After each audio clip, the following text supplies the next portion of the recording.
Plutocratic Satellites by Edouard Berth. Fascism is a revolt against the ignoble positivism whereby the bourgeois seems to have succeeded in sweeping along both the aristocracy and the people. Pessimism, utilitarianism, and materialism are eating away at all of us, nobles, bourgeois, and proletarians. Fascism is against that positivism which gave birth to the regime of money, the essentially leveling, materialistic, and cosmopolitan regime, which has turned society into the essence and quintessence of bourgeois materialism, the foreign speculator and financier. Therefore, one saw socialism and syndicalism successfully pass into the hands of the foreigners and become defenders of the nauseating and pestilential ideology of which Malthusianism, anti-Catholicism, and anti-nationalism are the whole substance.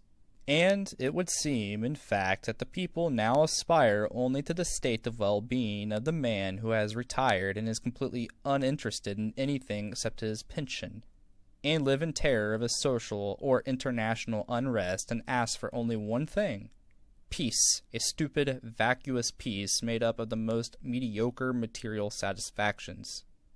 Fascism is against bourgeois decadence and the completely bourgeois pacifism which degrades the people into a birth with the corruption of the middle classes coming to an end.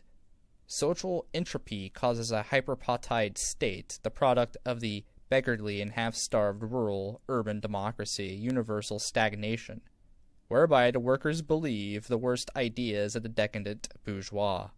War is not always that work of death that a vain people of effeminate weaklings imagines. Behind every powerful industrial and commercial development there is an active force, an active war.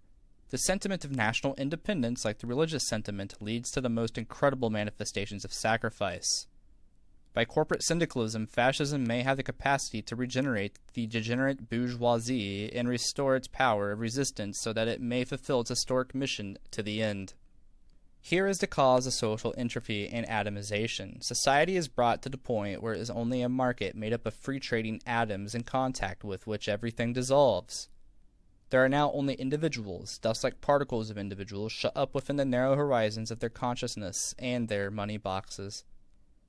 Collateral with the devastation of the merchant, bourgeois, middle classes, liberal, and democratic world, but there is also the proletariat restoring the scattered condition of things and minutes to the paramount unity of its will to power.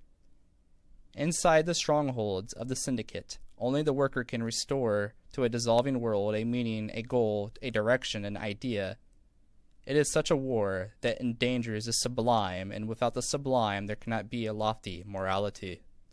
The dual parallel and synchronized national and syndicalist movement must bring about the complete ousting of the regime of gold, and the triumph of heroic values over the ignoble bourgeois materialism in which Europe is presently stifling. In other words, this revolt of force and blood against gold, whose first signs were detected by Prieto, and the signal for which was given by Sorel in Reflections on Violence, and by Maras in Is the Coup Possible by Force, must end with the total downfall of plutocracy.